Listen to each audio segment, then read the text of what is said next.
जय श्री राम। आइए हम आपको फिर ले चलते हैं प्रभु श्री राम के रामचरितमानस की कथा में, जो कि प्रभु श्री राम के रामचरितमानस की कथा सुनने और पढ़ने मात्र से ही हमारा कल्याण हो जाएगा, क्योंकि कलयुग में सिर्फ नाम का ही आधार रह गया है, सिर्फ 2 अक्षर के नाम का। तो हम आप इसको न छोड़ें, क्योंकि हमारा धर्म भी है, हमारा कर्तव्य भी है कि अंतिम समय में अगर देखा जाए तो सिर्फ 2 अक्षर का ही नाम हमारे जुबान पर आता है, और वो भी जब प्रभु की कृपा होती है तभी, नहीं होती है तो आप कितनों रटिए, लेकिन प्रभु की 2 अक्षर का नाम आपके जिह्वा पर नहीं आएगा। तो आइए चलते हैं हम आपको प्रभु श्री राम के रामचरितमानस के अयोध्या कांड में, और इससे पहले विघ्नों को हरने वाले भगवान गणेश और विद्या की प्रदायिनी माँ सरस्वती के चरणों में शीश नवाते हुए विनम्र निवेदन करूँगा कि हमारे देश संसार में जहाँ भी प्रभु श्री राम के रामचरितमानस की कथा हो रही हो, या फिर हरि नाम का कीर्तन हो रहा हो, या फिर देखा जाए तो भोलेनाथ के श्री शिव महापुराण की कथा हो रही हो, या फिर श्रीमद् भागवत गीता की कथा हो रही हो, तो उसे संपन्न करने में अपना पूर्ण योगदान दें। उसके साथ साथ हमारे ऊपर भी अपनी कृपा बनाए रखें कि मैं अपने मुखार बिंदु से प्रभु श्री राम के रामचरितमानस की कथा को, जो भी प्रभु श्री राम के भक्त हैं, जो उनके चरणों में शीश नवाने वाले हैं, उनके तक पहुंचाने का पूर्ण प्रयास करूं। और इसी के साथ साथ अगर देखा जाए तो प्रभु श्री राम के रामचरितमानस की कथा आप तक पहुंचाने में, और भोलेनाथ के श्री शिव महापुराण की कथा आप तक पहुंचाने में सारे देश का, संसार का, हमारा आपका कल्याण होगा। तो इसकी कथा जहाँ तक हो सके आप सुनिए और प्रचार प्रसार करते रहिए। तो आइए हम आपको ले चलते हैं प्रभु श्री राम के रामचरितमानस के अयोध्या कांड में। ओम श्री जानकी वल्लभो विजयते। ढाई पूछिहं मोहि जब बिकल नगर नर नारी, उतरु देव मैं सबहि तब हृदय वज्र बैठारी।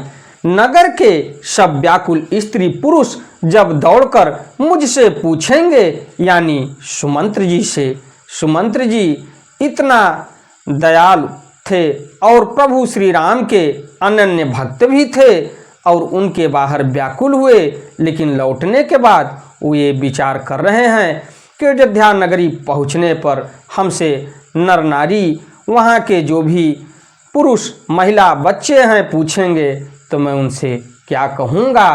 तब मैं हृदय पर वज्र रखकर सबको उत्तर दूंगा। यानी वो बोल रहे हैं कि जब हमसे पूछेंगे तो मैं अपने हृदय पर वज्र रख के उनका उत्तर दूंगा। पूछिहं दीन दुखित सब माता, कहब काह मैं तिन्हि विधाता। पूछिह जबहि लखन महतारी, कहीं हूँ कवन संदेश सुखारी।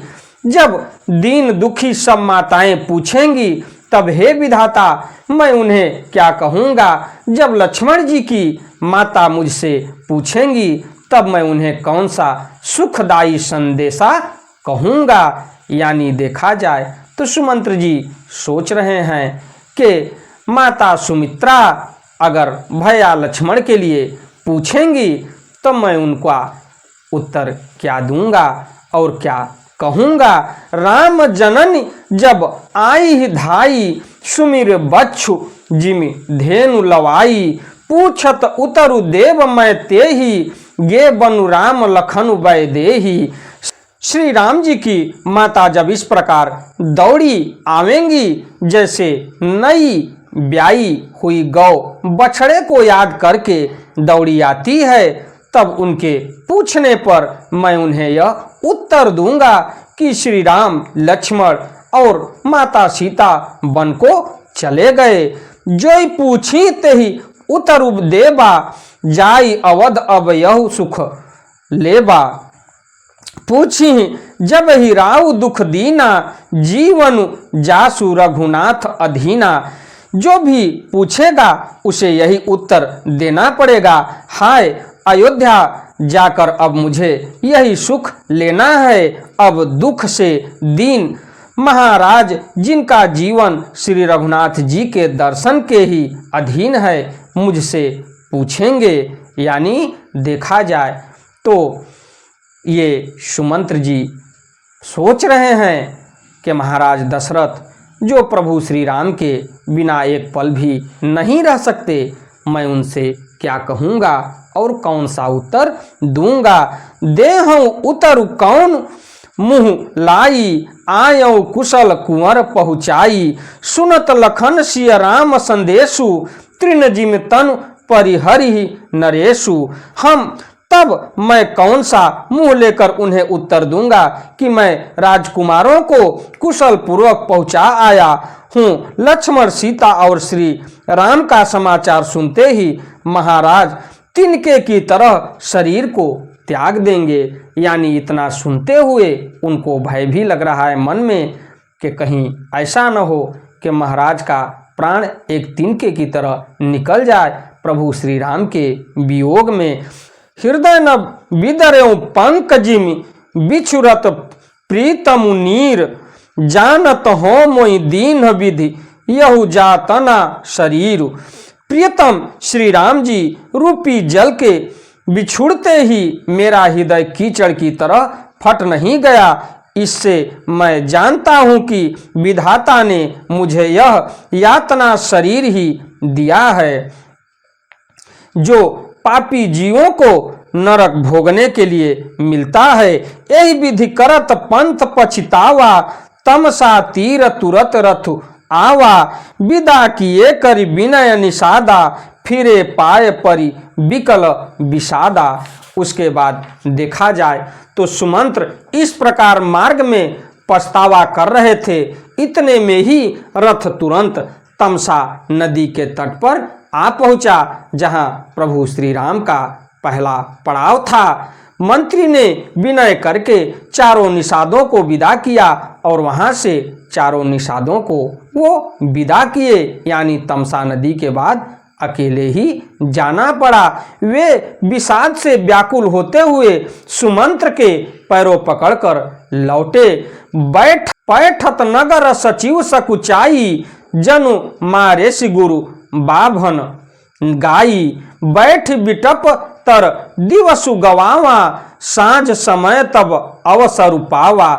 नगर में प्रवेश करते मंत्री ग्लानि के कारण ऐसे सकुचाते हैं मानो गुरु ब्राह्मण या गौ को मारकर आए हों। सारा दिन एक पेड़ के नीचे बैठकर बिताया। जब संध्या हुई तब मौका मिला तो देखा जाए तो सुमंत्र जी सारा दिन पेड़ों के नीचे बैठ के बिताए, लेकिन अंधेरा होने के बाद भी वो सोचे कि थोड़ा और अंधेरा हो जाए, उसके पश्चात अयोध्या नगरी में प्रवेश करें, क्योंकि अंधेरा होने पर उनसे कोई पूछ नहीं पाएगा। पूछेगा वही जो प्रभु श्री राम के पाकर व्याकुल हैं। नगरवासी तो अगले दिन जानते होंगे या बाद में समझेंगे, खोजेंगे प्रभु श्री राम को, क्योंकि प्रभु तो सबके हृदय में वास करते हैं। अवध प्रवेश किन्ह अंधियारे, पैठ भवन रथु राखी दुआरे। जिन्ह जिन्ह समाचार सुन पाए, भूप द्वार रथु देखन आए। अगर देखा जाए तो अंधेरे में अयोध्या नगरी में प्रवेश किए, लेकिन भवन पर देखे रथ को खड़ा तो जितने भी नगरवासी थे वो रथ देखकर वापस अयोध्या नगरी में आए। अंधेरा होने पर उन्होंने अयोध्या में प्रवेश किया और रथ को दरवाजे पर खड़ा करके वे चुपके से महल में घुसे। जिन जिन लोगों ने यह समाचार सुन पाया वे सभी रथ देखने को राजद्वार पर आए, यानी वहां के नगर वासी। रथ पहचान बिकल लखी घोरे, गरहि गात जिमि आतप ओरे नगर नारी नर व्याकुल कैसे निघटत नीर मीन गण जैसे। रथ को पहचान कर और घोड़ों को व्याकुल देखकर उनके शरीर ऐसे गले जा रहे हैं, क्षीण हो रहे हैं जैसे घाम में ओले। नगर के स्त्री पुरुष कैसे व्याकुल हैं जैसे जल के घटने पर मछलियां व्याकुल होती हैं। रथ को खाली देख के वहाँ के नगरवासी चिंता कर रहे हैं और व्याकुल हो रहे हैं। तो इसका उदाहरण देखा जाए तो इसमें प्रभु श्री राम के रामचरितमानस की कथा में बड़ी मार्मिक घटना है कि जिस हिसाब से तालाब का जल घटता चलता है और घटता रहता है या घट जाता है तो मछलियां रहती हैं वो व्याकुल होने लगती हैं, उसी प्रकार से वहाँ पर जो भी नगरवासी थे खाली रथ को देख के व्याकुल हो रहे हैं। सचिव आग मनु सुनत सब विकल भयौ रनिवास भवन भयंकर लागते ही मानहु प्रेत निवास। मंत्री का अकेले ही आना सुनकर सारा रनिवास व्याकुल हो गया। राजमहल उनको ऐसा भयानक लगा मानो प्रेतों का निवास स्थान शमशान हो गया हो। तो देखा जाए तो प्रभु श्री राम को अयोध्या से निकलने के बाद और अयोध्या न लौटने पर वहाँ के नगरवासी कितने दुखी हैं कि अयोध्या नगरी को ही शमशान घाट समझ रहे हैं। ऐसा वहाँ का दृश्य था। अति आरती सब पूछ ही रानी उतरु न आव विकल भई बानी। सुनई न श्रवण नयन नहीं सूझा कहु कहान रिपु तेहि तेहि बूझा। अत्यंत आर्त होकर सब रानियां पूछती हैं पर सुमंत्र को कुछ उत्तर नहीं आता। उनकी वाणी विकल हो गई, रुक गई है जैसे कानों से सुनाई पड़ता है और न आँखों से कुछ सूझता है। वे जो सामने आता है उससे पूछते हैं कहो राजा कहाँ हैं। दासिन दीख सचिव विकलाई कौशल्या गृह गई लवाई। जाई सुमंत्र दीख कस राजा अमीय रहित जनु चंदु विराजा। दासियां मंत्री को व्याकुल देखकर उन्हें कौशल्या जी के महल में लिवा गई। सुमंत्र ने जाकर वहां राजा को कैसा बैठे देखा मानो बिना अमृत का चंद्रमा हो।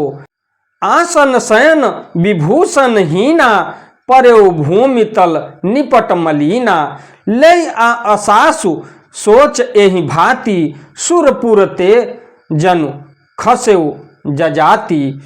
राजा आसन शया और आभूषणों से रहित बिल्कुल मलिन उदास पृथ्वी पर पड़े हुए हैं। वे लंबी सांसें लेकर इस प्रकार सोच करते हैं मानो राजा ययाति स्वर्ग से गिरकर सोच कर रहे हों।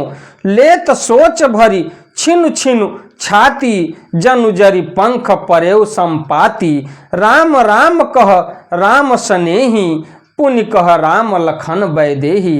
राजा क्षण क्षण में सोचे छाती भर लेते हैं। ऐसी विकल दशा है मानो गीधराज जटायु का भाई संपाति पंखों के जल जाने पर गिर पड़ा हो। राजा बार बार राम राम हाय राम स्नेही प्यारे राम कहते हैं, फिर हाय राम हाय लक्ष्मण हाय जानकी ऐसा कहने लगते हैं। देख सचिव जय जीव कही किन्हेउ दंड प्रणाम।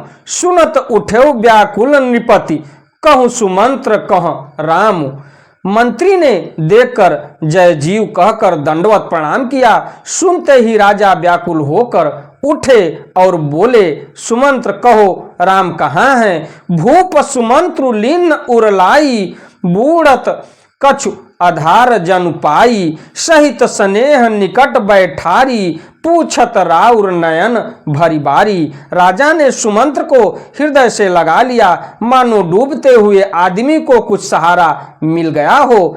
मंत्री को स्नेह के साथ पास बैठाकर नेत्रों में जल भरकर राजा पूछने लगे। तो देखिए महाराज दशरथ को कि वो सुमंत्र जी को अपने पास बुला के बैठाए, तो उससे कितनी बड़ी माया खत्म हुई। ये प्रभु श्री राम की कृपा है कि जो मन में नाना प्रकार के विचार सुमंत्र जी लेके चले थे कि अयोध्या जी में क्या कहूँगा और कैसे हमारी बातों को सुनने के बाद सब सह पाएगा कि नहीं सह पाएगा, तो उनके लिए महाराज दशरथ ने अपने पास बुलाया, तो थोड़ा सा उनका साहस बढ़ा। तो उसके बाद देखा जाए तो राम कुशल कहु कहु सखा सनेही, कह रघुनाथ लखन बैदेही, आने फिर की बन ही सिधाए, सुनत सचिव लोचन जल छाए। हे मेरे प्रेमी सखा श्री राम जी, कुशल कहो, बताओ श्री राम लक्ष्मण और जानकी कहाँ हैं? उन्हें लौटा लाए हो कि वे वन को चले गए? यह सुनते ही मंत्री के नेत्रों में जल भर आया, यानी सुमंत्र जी के आंखों में आंसू भर आया। महाराज दशरथ को इतनी बात पूछने के बाद शोक विकल पुनि पूछ नरेशु, कह सिया राम लखन संदेशु, राम रूप गुणशील स्वभाव, सुमिर सुमिर उर सोचत राऊ।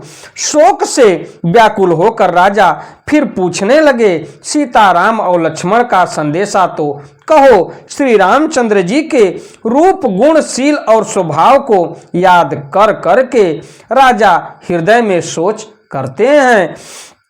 राव सुनाई दीन बनवासु, सुनि मन भयउ न हरसु हरासु, सो सुत बिछुरत गए न प्राणा, को पापी बड़ मोहि समाना।